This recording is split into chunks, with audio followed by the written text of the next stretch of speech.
dami nila. Pati ibon na maliit, oh. Ang luwag ng kalsada. Hey! Grabe. Pag Saturday, walang ganong tao. Pag weekdays naman, napakarami.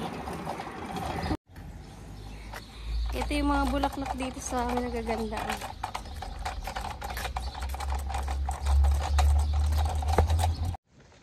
Ayan na guys, nagising na si Kulapo. Sabi niya, ano daw, napuyat siya. So, gulyat-gulyat na tayo. Nandito na naman tayo. Bali, regular na ako dito maglilinis ulit ng Sabado. Sabado lang, alternate sila ni Lola. Ang ganda ng weather, oh. Green na green. Ang sarap mag-relax. Alam mo yung sarap maglagay ng duyan dyan, tapos maghapon kang nakahiga, tapos meron kang lamesa sa gilid mo, tapos meron kang mga pagkain, ganun. Ang sarap ng buhay ng ganun, di ba? Ayun, oh, ganda, oh. Ayan na sila. Nakapupo na si Bonya. Nagdampot na naman tayo ng rubles. Tapos ito yung may nagugulyat din. Tapos ayan. Ang ganda, ang sarap sa, alam mo yung sobrang meron kang peace of mind pag dito ka nakatambay. Yung ang sarap-sarap mag-relax. Yung kahit maghapon kang nakaupo dyan sa damo o kaya nakahiga. Kasi dito silang ginagawa nila sa mga ganyang mga damuhan, naglalatag sila ng tela, ng carpet, tapos ayan. Oh, ganda. Oh, ganda. Kaya lang na na siya, nalasog. Wala na siya. Nung mga unang nito, unang bunga, ang gaganda niyan. Tapos ayun. Ang ganda.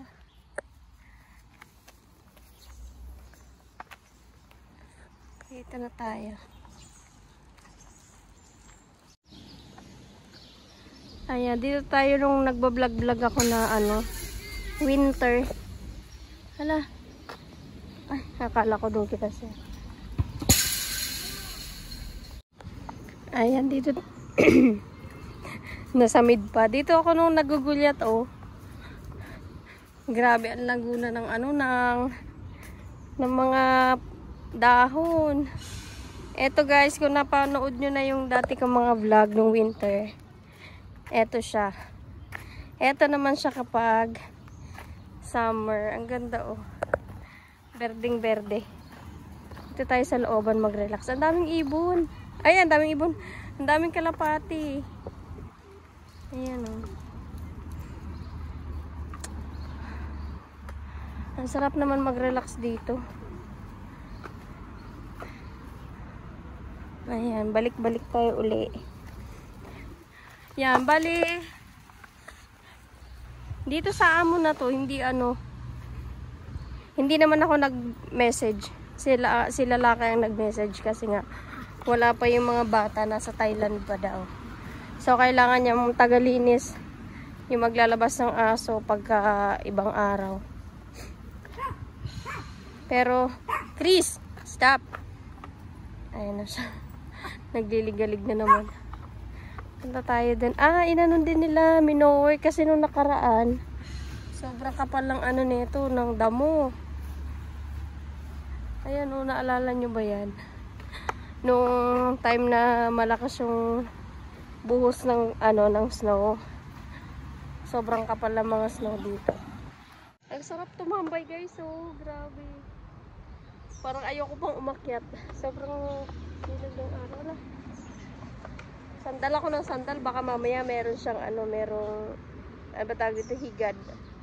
Meron pa sana doon sa kabila, pero paiihiin ko lang naman itong mga aso tsaka padudumihin. Aakyat na rin ako kasi maglilinis din ako doon, maglilinis ako ulit, magbabacuum, tapos ewan ko kung ipaplansya pa ni Sir yung mga damit niya doon. Ang ganda,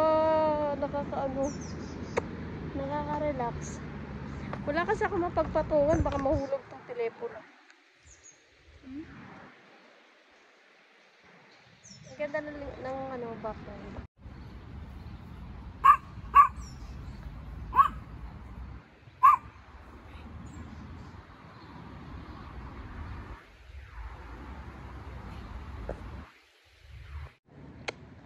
Ayan guys, humahangin at saka patag nito.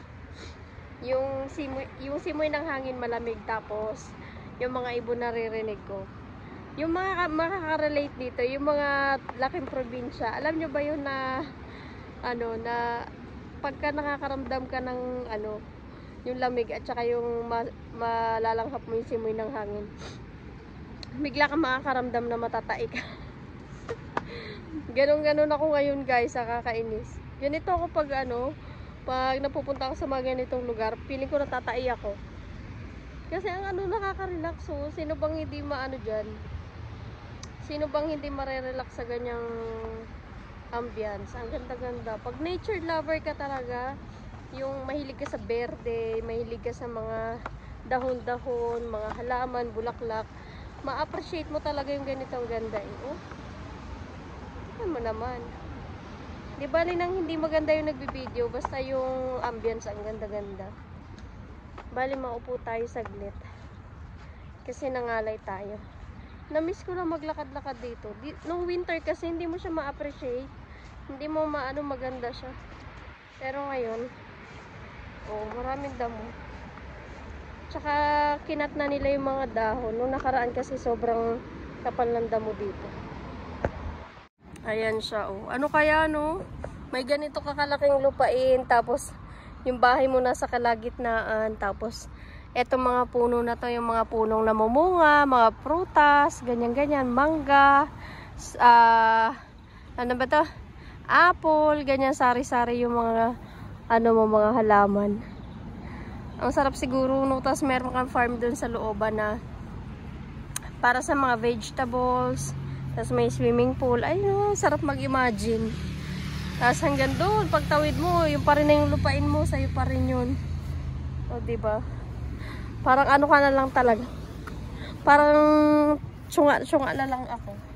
Nag-i-imagine ako ng alanganin. Basa pa ba? Natuyo na.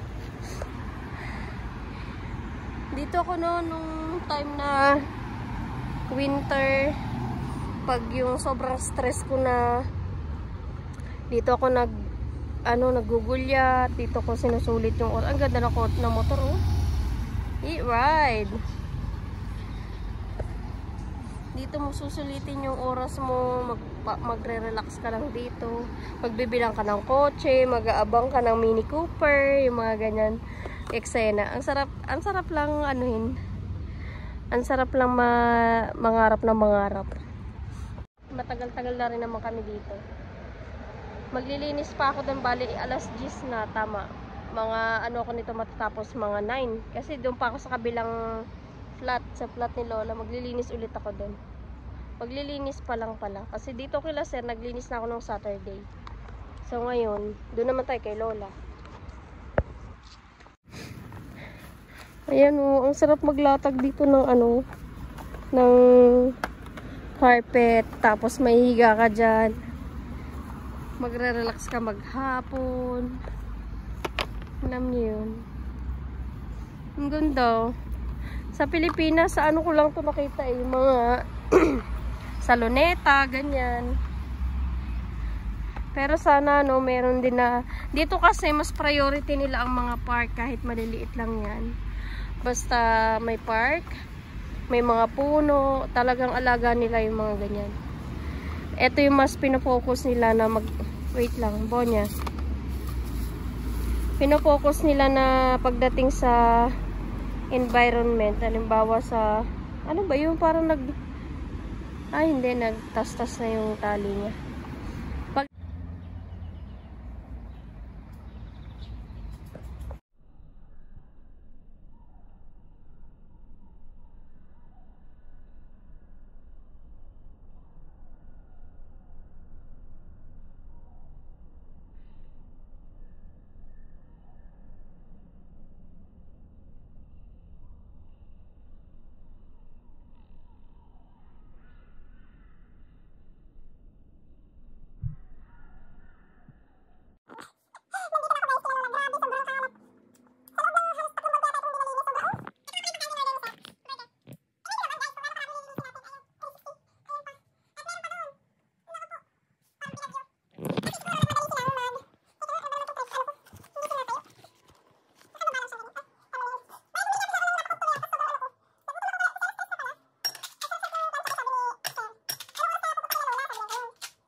sabi ko, parang nagmamadaling ano eh. Kasi ang tagal niya nagising. Alas 9 ako nga pumunta ng umaga. Tapos, naghintay naman ako ng 30 minutes. Hindi na ako nagkukook, pero ano naman to, Coke Zero. Sana hindi ako sikmurain.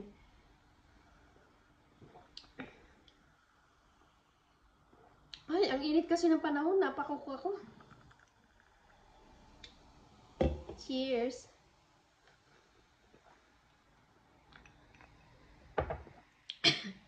Nakatulog daw siya ng ano, kasi late na daw siyang umuwi kagabi. Ang sarap daw ng tulog niya, kaya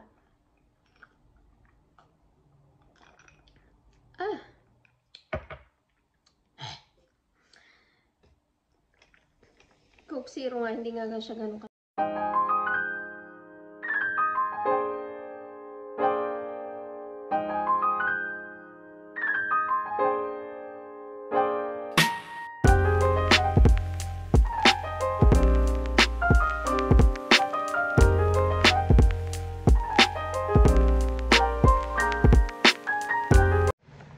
Ayan, buhay na buhay pa guys. My God, anong oras na, sir? Sobrang sinusulit talaga ako nitong kulapo na to. Grabe, ang daming alikabok kila Lola. Tapos tatanungin ako anong oras daw ako babalik. Yung pala, nagiinom lang. Hindi naman siya naglabas ng aso. Bahala siya, 20 minutes ko lang to ilalabas. Grabe yung pagod ko, my God. Ayun, nagpupupo na yung isa. Grabe kanina. Medyo fresh pa tayo ngayon, oh. Ay, grabe pagod ko. Ang daming alikabok ng bahay ni Lola. Tapos, hindi na nga ako nag-vlog kasi nga, ano, mauubos yung oras ko ng camera. Bayan, hindi ako makapagsalita na maayos ang ingay nung ano ko. Hindi na rin ako nag-vlog kasi nga, para mabilis, ayan. Taita oh. Oh. Tapos pag akyat doon, pakakainin pa yan. Pero, ano naman yan, hindi na hugasan ng paa.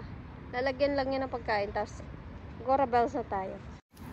Dito tayo. Bala ko sana mamaya pag uwi. Dito na ako maghihintay ng bus. Sa bus stop. Bus number 10. Pero nakasamakat naman tayo. Mag-scooter na lang tayo.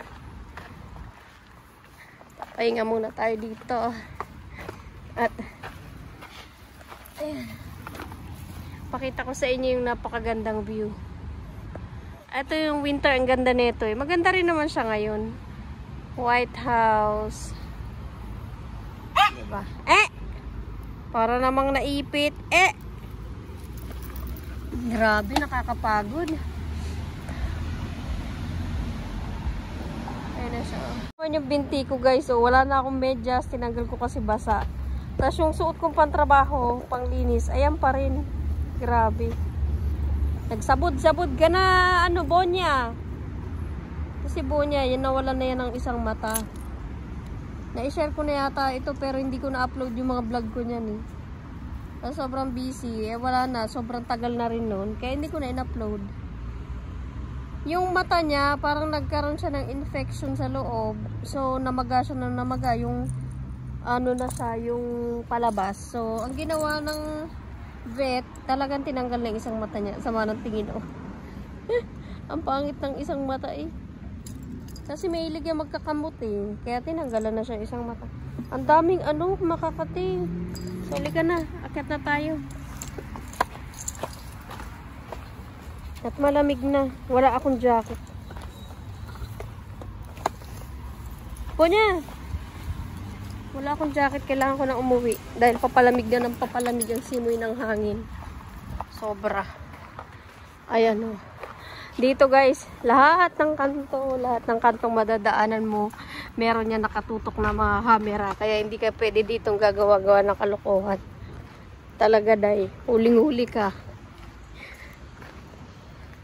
Lahat ng kanto-kantuhan dito, meron talaga. Wala, ang lamig na. Wala pa naman akong jacket. Ngayong week malamig, kaya dapat pagka uuwi tayo ng gabi, meron tayong jacket. Ito apple to eh. Apple siya pero maliliit pa. May mga iba't ibang klase kasi ng apple dito.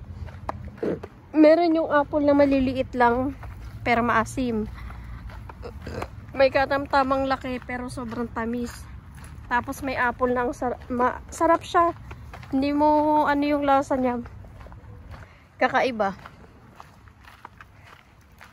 Tapos yung apple na green. Tapos ang ginagawa ko doon minsan guys, yung apple, pinapares ko yun sa alamang. Para siyang singkamas. Ayan siya. Sulitin lang natin yung view kasi after mga August, September, ayan, pa-start na dyan ang autumn. So talagang yung mga dahon na yan, nagda-dark na, tapos nag-uumpisa ng mag-color green. Ayan o, dito ang ganda ng mga bahay dito para siyang townhouse. Malalaki siya. Aray ko, sakit na ng legs ko. Ayan o. Sa sexy nila o. Sana all. Ganyan ang mga katawan. Sexy. Alam nyo ba yung mga ganyang scooter na electric? Ang laki ng kita dyan ng company kasi syempre sa dami ng mga umiikot per minute yata ang bayad dyan eh. Parang yata 60 per 1 minute. O, diba? Kung makailang ikot yan sila, sobrang laki ng binabayaran nila dyan. Pero hindi kita kasi maliwanag. Grabe.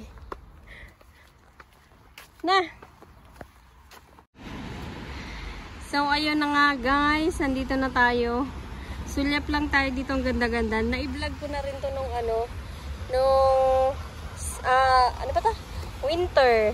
Pero ang ganda niya kapag pag summer. Bali mamaya pa yan magdidilim mga 11 ng gabi. Kasi white night. Sobrang tagal magdilim. Tingnan nyo kung gaano kalaki yung yung tulay. Oh. Parang building na. Ayan ang lakas ng wave ng ng dagat. Dagat? Ilog pala. Ano ba yun? Ilog? River. River ang tawag nila dito.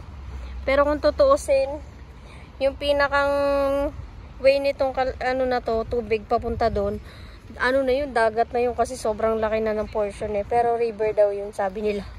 Hindi daw dagat. Ayan, ang dami Ang linaw ng tubig Ayan kita yung ilalim. Kaya pala maraming naliligo. Maganda ngayon, mag-swimming kasi last year, sobrang parang polluted masyado yung tubig, nagdumi-dumi. Ito malinis So alam na this, magsiset tayo para makaligo tayo sa lake. Ayan. Bye bye guys, thank you for watching. Please like, share, and subscribe to my YouTube channel para updated kayo sa mga bago pa nating videos. Ayan, yung buhay ng isang OFW dito sa Russia. Bye guys, good night and good morning everyone.